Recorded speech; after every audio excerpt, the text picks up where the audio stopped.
Good morning. Finish up, grab coffee, and grab a seat. There are handouts on the table. And first 5 minutes would like you just to discuss those first three lines. What is courage? How do we consider in our society today to be courage, or who do we consider to be courageous? Looking back over your life, what's the biggest challenge you've had to face, and have you ever been terrified? And how did it affect you? 5 minutes, and then Rocky will be up to present.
He's the image of the invisible God, the firstborn of creation.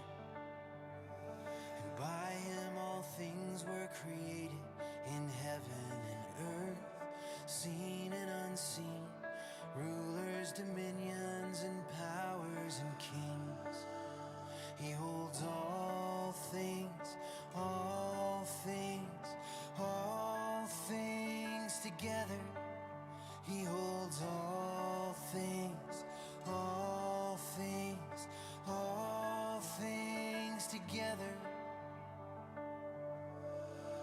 He's the head of the body, the church, the firstborn from the dead. So in everything he is the head, and the fullness of God is pleased to dwell in him to reconcile to himself all things, all things, all things together. He holds all things, all things, all things together. Through him and for him, all things were made. Through him and for him, all things were made. He is before all things, in him all things hold together. Through him and for him, all things were made. Through him and for him, all things were made.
Jesus lifted high. I want to see Jesus lifted high. I want to see Jesus lifted high. Yes, I do. I want to see Jesus lifted high. I want to see Jesus lifted high. I want to see Jesus lifted high. Oh, I want to see Jesus lifted high. I want to see Jesus lifted high.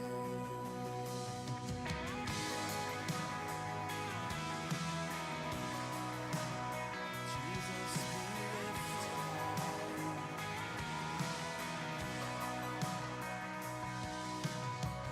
Though I may suffer for a while, I have a hope that's undefiled. I see the part but not the whole, and I know this world is not my home. So I want to see Jesus lifted high. I want to see Jesus lifted high. Yes, I do. I want to see Jesus lifted high. I want to see Jesus lifted high.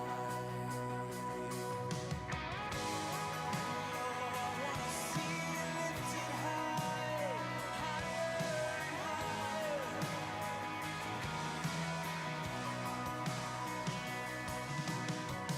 I only have one hope to hold, where sin is crushed and hearts unfold.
lost and we were broken, wandering alone.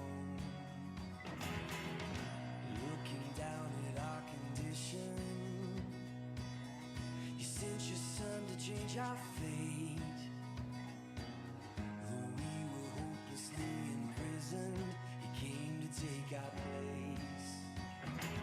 Glory to the name of Jesus. Glory to the only name that saves. Ransom the captives. Your name is matchless.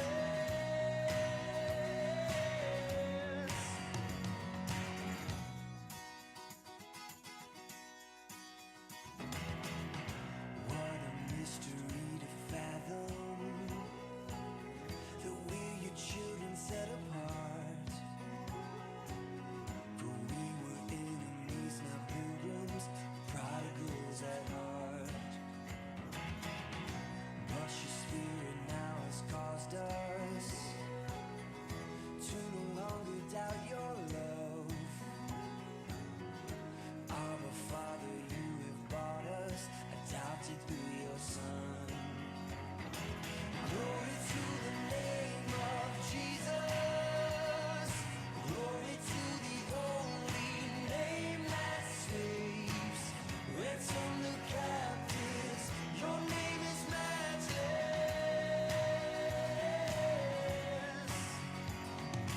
Glory to the name that freed us. Glory to the love that made a way.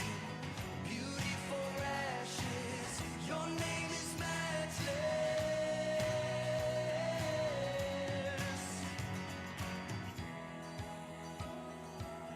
Glory to your name. Glory to your name. Glory to your name. Honor all we have been given. Weren't those some great discussion questions? I'm going to turn this over to Rocky because he's going to tell us the straight and true story of David and Goliath.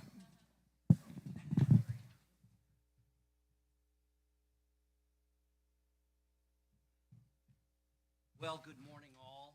I hope that you had a chance to visit a little bit, whether it was on the topic or not. Let's go. Oh, I'm sorry. Yeah, okay. That way I don't have to yell, or at least when I yell, it's louder. Okay, today's the big day. Everybody knows. Who's for who? Who's for Kansas City? Raise them up. And for Philadelphia?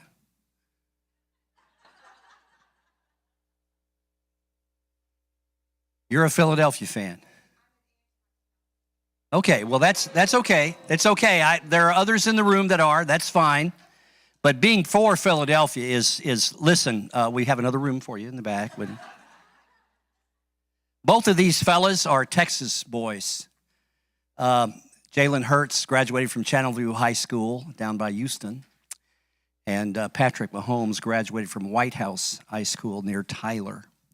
So we have two Texas quarterbacks in the Super Bowl, which is, frankly, kind of a common occurrence recently. We've had a number of those. The last time the Philly Eagles won, they had a Texas quarterback, Nick Folks from Austin.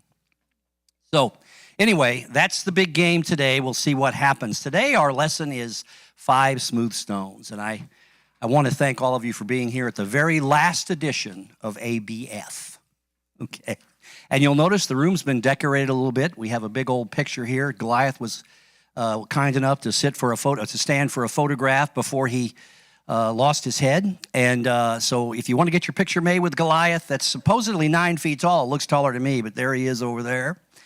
And we have decorations all over the place. And these remain from last night's daddy-daughter dance. And I wasn't here personally, but I've talked to several, and the report is it was a magnificent success. And we had a lot of people here, about 100 people. And so that's fantastic. And so maybe we need to put a little daddy-daughter dance element into the new Bible time, which starts next week. Maybe that would help bring some more people. It's good to see everybody here. The hearts are not for Goliath, okay? They're for dads and daughters. Today we're going to talk about one of the most famous children's stories in the Bible. And it's not a children's story, but that's the way we talk about it.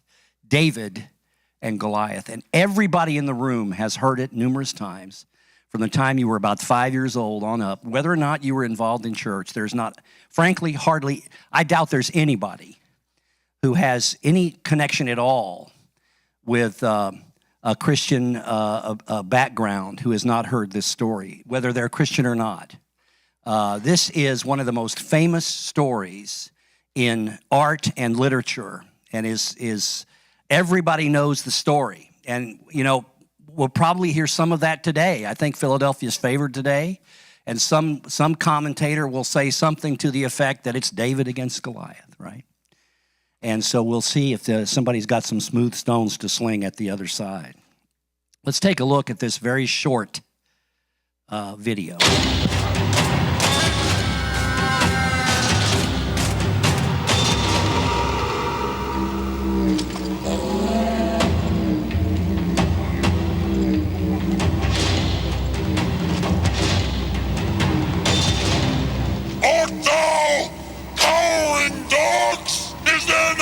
One among thee who is a man.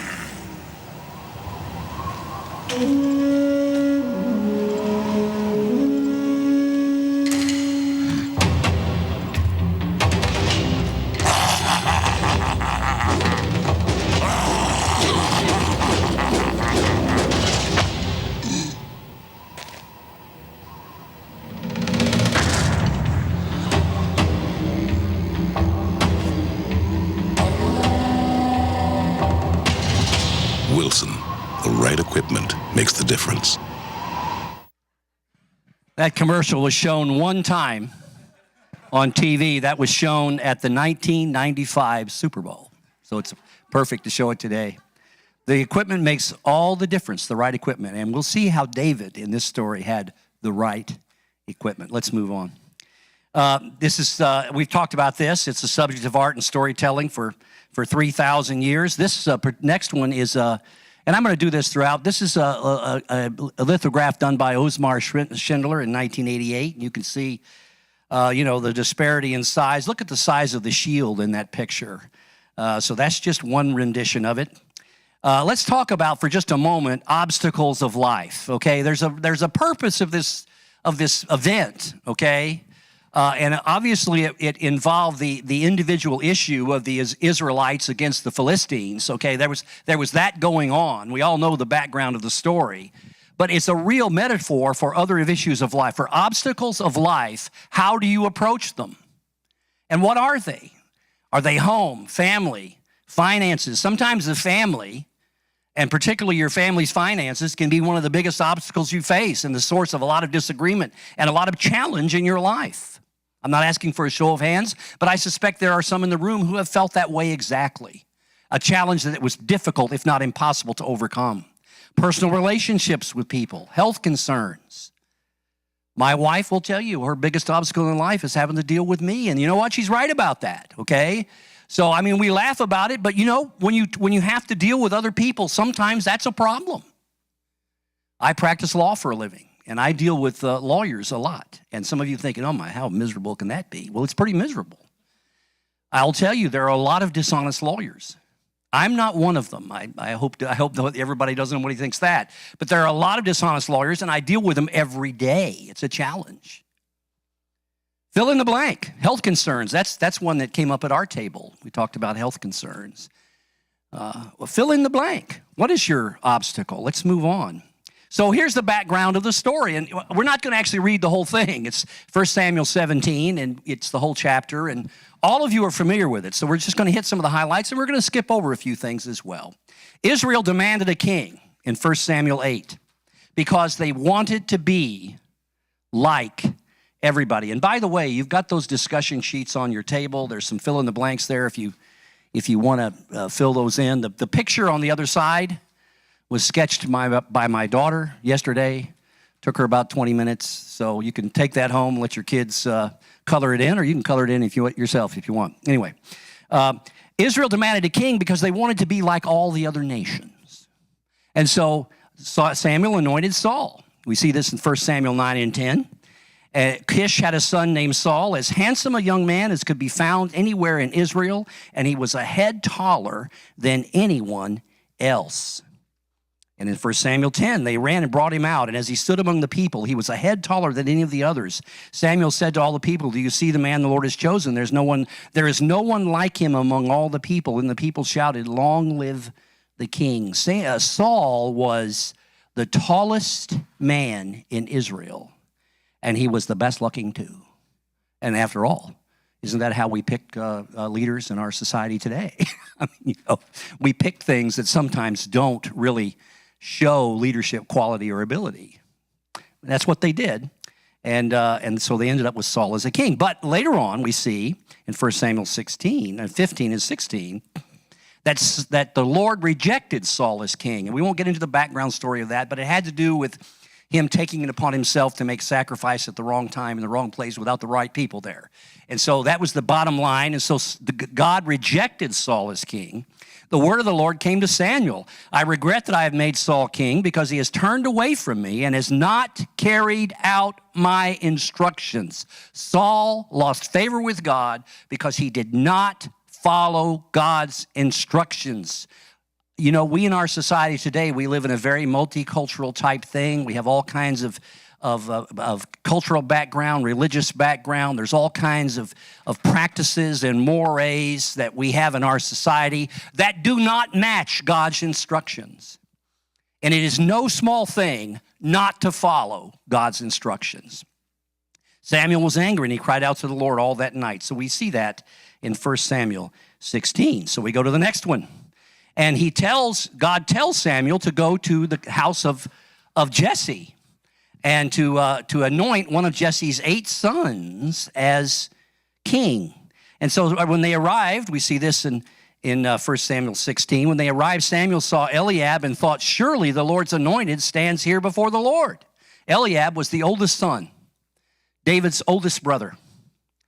And the Lord said to Samuel, and listen, I hope y'all take this to heart, okay?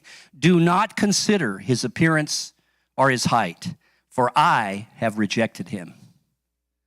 The Lord does not look at things that people look at. People look at the outward appearance, but the Lord looks at the heart. And so as a result of that, we see that David was anointed, the youngest son. The guy who came in from the fields, as you know, he had a break from shepherd's duty, and he came in. It was kind of an afterthought, really, and there he was, and that's the one who Lord told Samuel to anoint. And so David would be the next king. This is a very famous a painting. This is by Caravaggio. It was painted in 1599. There are 2 other versions of it. One of them hangs in the Prado Museum, and I remember actually seeing the other version when I was a kid and lived in Spain because it was so cool. He's holding a head, the thing's dripping blood, right? Caravaggio is an interesting artist because in all of his pictures, his face shows up. And in this one, he's Goliath's head. He also did one of John the Baptist's head on a plate, and he's John the Baptist in that one. Anyway, he seemed to have, he easily lost his head, we'll put it that way. So who was David? David was the youngest son of Jesse, a shepherd boy. He was anointed by Samuel to be the king. And he was in Saul's service as a harpist. We know that. He managed to kill off a few lions and bears, and I don't want to overlook that. Okay, that becomes a significant element of the story. But when he's watching the sheep, they were confronted. We would now, in the American West, what's the problem? The problem is wolves and coyotes, right? Well, in Israel in that day, it was lions and bears, and he had killed some lions and bears. He was physically fit. We know that for various reasons. And he gets courier duty for his father. The reason he ended up at the battle site was not because he was in the army. He was not. He was sent by his father to take bread and cheese to his brothers who were in the army, and to also give some of it to the captain to bribe him just a little bit to treat the sons fine, right? So that's why he did. And Bethlehem was about 12 miles from the battle site. And so we know that he was hauling this stuff for 12 miles. He was confident because of his belief in God. He was a confident young man, and he had a heart for God. We see that throughout Scripture. Let's talk about Goliath. Goliath was from Gath. That's about 5 miles from the location of the battle, not far. He was a champion, and a champion in the Bible, when somebody says it's a champion, what that means is they won a lot of one-on-one battles. If you were a champion, you won a one-on-one battle and you killed the other guy. Now look at the size of the guy. Okay.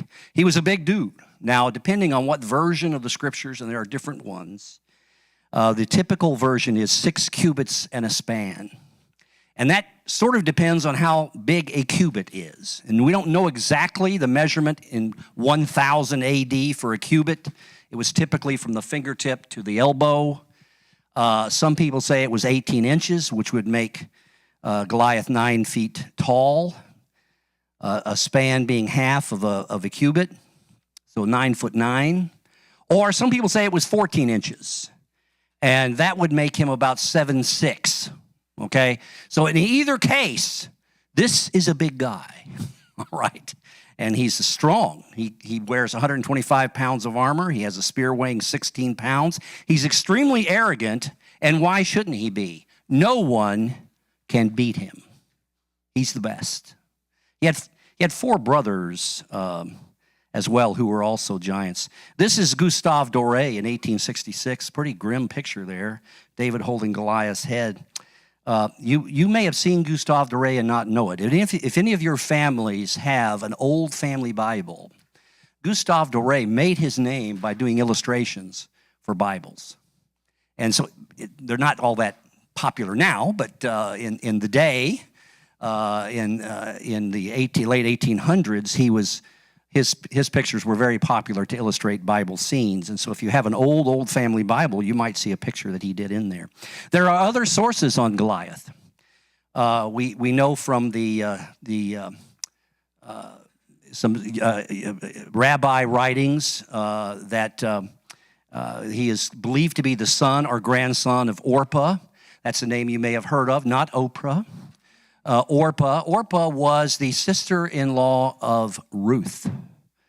And you'll remember that Orpah stayed in Edom, Moab, and Ruth went back to Palestine or to Israel, to the Bethlehem area, and married Boaz, and then Jesse, and then. So anyway, David is the great-grandson of Ruth, and Goliath is either the son or the grandson of Orpah. He had 100 fathers. I'm not going to elaborate on that. Let your mind run, in the most ridiculous, absurd thing you can think of is probably the one that's correct here. He had 100 fathers. He captured the ark and placed it before Dagon. Many Jewish scholars believe this. In 1 Samuel 5, there's a story where the Philistines captured the ark. And they took it to one of their cities, Ashkelon, and they put it in the temple to Dagon. And the next day, they come and Dagon's statue has fallen over face first. And so they restore it. And next day, his statue has fallen over face first. And then they all start developing this sickness, these boils and sores. And so they put the ark back on a cart and they take it back to Israel. Well, the story is that Goliath is one of the ones who captured the ark. And we'll see why that may be significant in a few moments. In the Quran, Goliath is mentioned. And so he's a sort of a known figure. So what are they fighting about? This is the Shephelah, which is the area. There are 5 cities that were known in the Gath. It was called the Pentathorion or something like that. It was the Philistine cities. They were seafaring people who had come to the area about 11 or 1200 BC. And so these are where the cities were located. You'll see they're all on rivers, right? Or most of them anyway. And so Israel was to the north and to the east, and the Philistines had property and territory in the west, and so they would fight every spring. Here is another map which shows the location of the Valley of Elah. And by the way, we know exactly where it was. You can go to Israel, and some people in the room are going to Israel this year. And if you have the time and you have the ability, you can go to the Valley of Elah, and you can stand where David and Goliath stood. You can go right there. But it shows the 5 cities, Gaza, Ashkelon, Ashdod, Ekron, and Gath. and the valley of Elah. And then it shows Bethlehem, and you can see Bethlehem is not that far away. And then here is a photographic picture of the valley of Elah taken today. The buildings are an antenna facility that's maintained by the government of Israel. And you can see there's a little bit of a brook that runs through there. And if you go to that brook right now, you can pick up a few stones. Anyway, that's where it was. On this left side of the picture, the Israelites were on that hill. On the right side were the Philistines. The Israelites did not want to come down into the plain because the Philistines had chariots. The Philistines did not want to go up on the hill because their chariots wouldn't work on the hill. And so it was a standoff, and we'll see how Goliath handled that. So here we are. A champion, this is 1 Samuel 17, verse 4. A champion named Goliath, who was from Gath, came out of the Philistine camp. His height was 6 cubits in a span. He had a bronze helmet. He wore a coat of scale armor of bronze weighing 5,000 shekels. On his legs he wore bronze greaves, and bronze javelin was slung on his back. His spear shaft was like a weaver's rod. That's a big, thick thing, that holds the loom together. And its iron point weighed 600 shekels. His shield bearer went ahead of him. He had somebody carrying a shield for him. Goliath stood and shouted to the ranks of Israel, "Why do you come out and line up for battle? Am I not a Philistine? Are you not the servants of Saul? Choose a man and have him come down to me. If he is able to fight and kill me, we will become your subjects. And if I overcome him and kill him, you will become our subjects and serve us." Then the Philistine said, "This day I defy," and that word in the original Hebrew means heap shame. "This day I heap shame on the armies of Israel. Give me a man and let us fight each other." On hearing the Philistines' words, Saul and all the Israelites were dismayed and terrified. Think about those two words. First of all, Goliath starts with saying, "You are servants of Saul." Well, that's the cause of a lot of problems right there. We'll talk about that in a little bit. But anyway, he has the next verse. This is really psychological warfare, okay? Saul and the Israelites were dismayed and terrified. Think about those two words. What does terrified mean? You may have talked about it a little bit when we started today. What does terrified mean? Well, fear, right? You're afraid. I mean, it's a high level of fear. What does dismayed mean? Dismayed means you've lost hope. And I'll put it to you to decide which of those is actually worse, okay? Being afraid or having lost all hope, which of those is really the problem? And so Saul, Goliath, look, he had convinced the other side they couldn't win, They knew that nobody would come fight him because they knew they wouldn't beat him. He had already won that. He was very successful. What was the best reason that Saul was terrified? Have you ever thought about that? Why was he terrified? Goliath says, "Bring somebody out here to fight me." Why would Saul be personally terrified at that? He was the tallest man in Israel. He didn't want to fight the guy. I don't blame him. I mean, he didn't want to fight him. It has happened for 40 days. The battle was a standoff. We talked about why. Neither side would attack in force. 40 days, and it would occur in the morning and the evening, which are the times of the Hebrew prayers. Goliath would come out during the times of Hebrew prayers and heap shame on them. I picture in my mind's eye Goliath saying, "Your father was a hamster and your mother smells of elderberries." He was taunting them,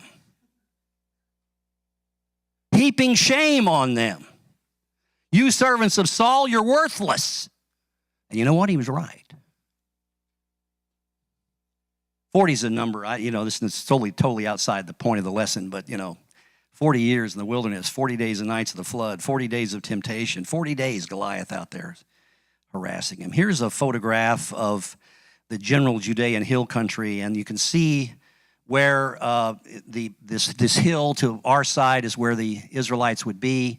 The hill of Soko on the other side would be where the Philistines were, and Bethlehem is right over that J, the Judean hill country at the top. So on this day, David walks 12 miles over hills to get there carrying a bunch of bread and cheese. So we know he was physically fit. Okay, and when he gets there, this is what he says. This is what happens in verse 25. Do you see how this man keeps coming out? He comes out to defy Israel. The king will give great wealth to the man who kills him. He will also give him his daughter in marriage and will exempt his family from taxes. I mean, come on, no taxes. We have people in the United States who pay no taxes now. They're pretty good at evading it. But, this is legal, right? They won't have to pay any, okay? And so David asked the men standing near him, what will be done for the man who kills this Philistine and removes this disgrace from Israel? Who is this uncircumcised Philistine that he should defy the armies of the living God? He does not say who should defy the armies, heap shame on the armies of Saul. There's a difference of attitude. Next slide. Notice the difference, two distinct ways. One was the men looking of Israel in the army looking at this. Yeah, I won't have to pay taxes and I'll be wealthy and I'll get the king's daughter, but no, I won't because I'll be dead. Right? And then here's the way David looks at it. This is an opportunity to restore the dignity of Israel and honor the living God. David viewed this as a spiritual problem with a spiritual solution. Nobody else in the army did. And so when we talk about David and all the problems he caused later in life, which he did by his sin, and it says, well, David had a heart for God. He had a heart that God understood. What does that mean? Well, here we have it right here. David at a very young age demonstrates that he knows what a spiritual problem is and that you have to rely on God to solve a spiritual problem. Let's move on. This contrast of attitude, look at the Israelites, what they say. They say, if we see there it is, this man. And David refers to him as this uncircumcised Philistine, which is an insult, okay? I mean, he's insulting Goliath. He's not taking it from him. He's giving it to him. And then the Israelites say he defies Israel. And what does David say? He defies the living God. A whole different attitude, isn't it? And then the man who kills him. And what does David say? It's not important who kills him. What's important is taking away the reproach of Israel. So there's a different attitude, a different way of looking at it. This next painting was by Rembrandt in 1627, and this supposedly shows David presenting the head of Goliath to Saul. Completely false. You can see how European Rembrandt was in his opinion. Nobody looked like that. And, it was what they were wearing, all that. That's ridiculous. That just shows you a lot of the famous classical masters who had never been to the Middle East or Israel. They always put their own view on it. But anyway, that was Rembrandt in 1627. Let's move on to the next one. David said to Saul, David gets in trouble with his brother, and we're passing over this. I mean, we're not going to talk about this because we don't have time, but it's very similar to the story that Matt shared with us about the prodigal son, the return of the lost son, where the older brother, you'll recall in that story, did not react properly. Well, in this case, the older brother of Eliab did not react properly, and there's a whole section in the scripture about that. But anyway, the net result is David gets in front of Saul and says, take heart, do not lose heart on account of this Philistine. Your servant will go and fight him. And Saul replied, you're not able to go against this Philistine and fight him. You are the only young man. He has been a warrior from his youth. Wednesday night, in the Story of the Bible series, also taught by Matt Wolf, Matt made a comment which is absolutely true and which is applicable here. Some of you will be happy to know he made a comment that's absolutely true, but he did. And what he said was, so goes the king, so go the people. And that's exactly what had happened here. Saul had lost courage. The people had lost courage. The army had lost courage. David had not lost courage. He says, you can't do it. He's been a warrior from his youth. And David said to Saul, your servant has been keeping his father's sheep. Your servant has killed both the lion and the bear. This uncircumcised Philistine will be like one of them because he has defied the armies of the living God. The Lord who rescued me from the paw of the lion and the paw of the bear will rescue me from the hand of this Philistine. Next slide. Saul was subject to the same trap that beset the army. His courage had left him. He did not believe, he did not trust God. God had withdrawn his favor, he did not trust God. David had been trained for this moment by living his daily life.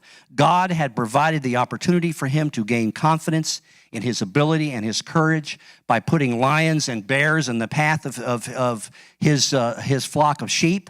And he had reacted, and he had been trained for this very moment. Challenges in your life are training you for moments that will come, that are yet to come. And David learned from his challenges. He learned to trust in God. He was on an errand. He didn't go to kill Goliath. He went to deliver some bread. You never know when God will put something in your path. And he was ready for it. He cared about the right thing, God's glory. And the battle was won right there. And I say that even if this story had turned out differently and Goliath had killed David, what would we be saying about David? A tremendous martyr for the cause of God. The fact is, God's glory was served right there by his choice to oppose Goliath. Let's move on. We have to speed up. Your servant will go. That's a whole lot different than saying someone should go. We do that a lot, don't we? Someone needs to fix that. Well, David says, I'll fix it. Okay? His progression, someone should fight him. I'll fight him. I'll kill him. That's his progression here. God had prepared David as a shepherd. Be faithful where you are, so he's preparing you too. So let's move on. Saul dresses David in his own armor, but David can't wear it. It's not suited for him. There's nothing wrong with armor. In the right person, it would have been great. But it wasn't suited for David. You have to use what God gives you. And so what did David use? He took a staff in his hand, chose 5 smooth stones from the stream, put them in a pouch of a shepherd's bag with a sling in his hand, approached the Philistine. David used what God gave him. That's a lesson that we need to learn. We need to use what God gives us. He has no armor, at least not earthly armor. He has 5 smooth stones and an unbending trust in God's glory. We'll take about 10 seconds to go over the tail of the tape. Goliath was 7 to 9 foot tall, soldier, had strength, heavy armor. He was huge, he was strong, he was a champion, he was a killer, he was arrogant. David was not 7 to 9 feet tall. We don't know how tall he was, but he wasn't that tall. He was a youth. He had speed.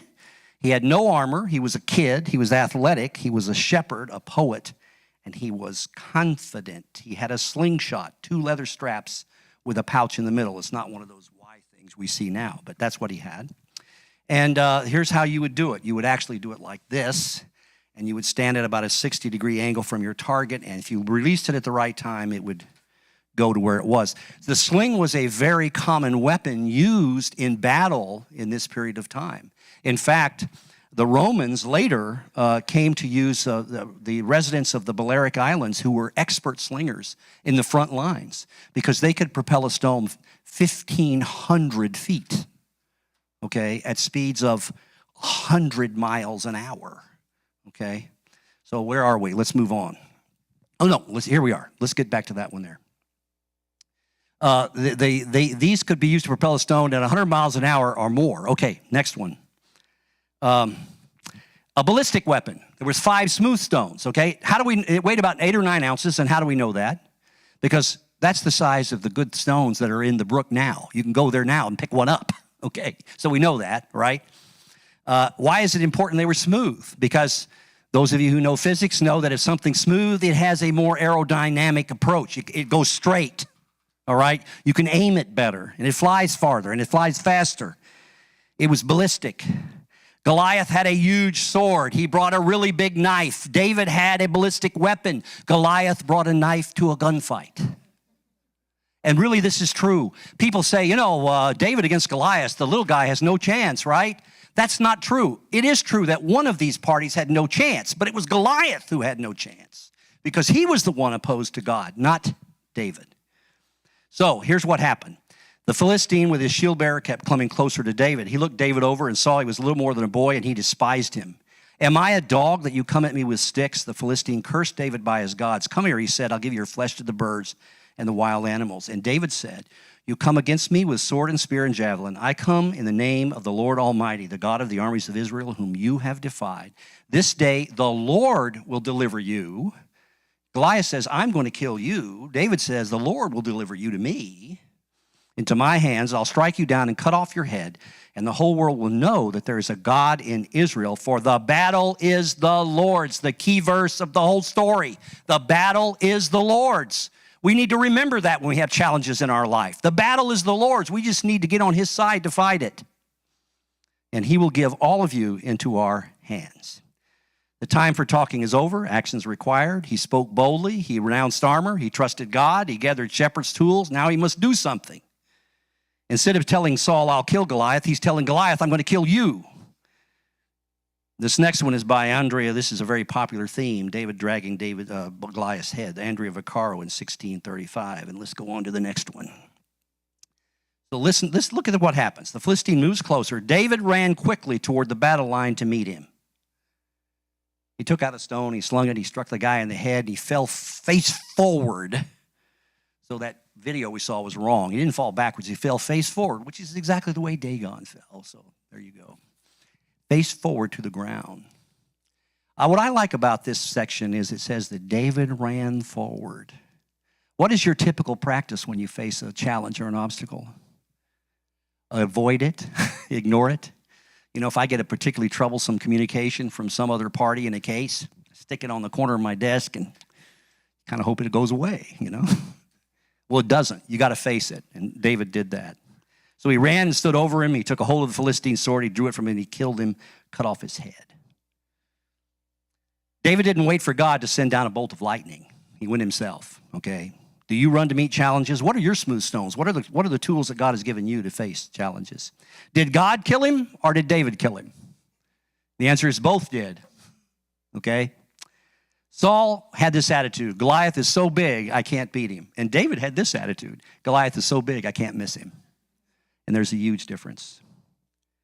Giants are not as strong as they seem, particularly if they're opposed to the will of God. And that's important to remember. The battle is the Lord's. The God can use anybody that will say yes. Whatever the Lord gives you is enough. This last picture is of a missile fired by the Israeli Defense Forces. The name of this weapon is called David's sling. And they use that to this day. It's an they fire it against aircraft and other missiles that are coming in. David's sling. Well, that's all we have. We have some time left to discuss, not as much as we should have.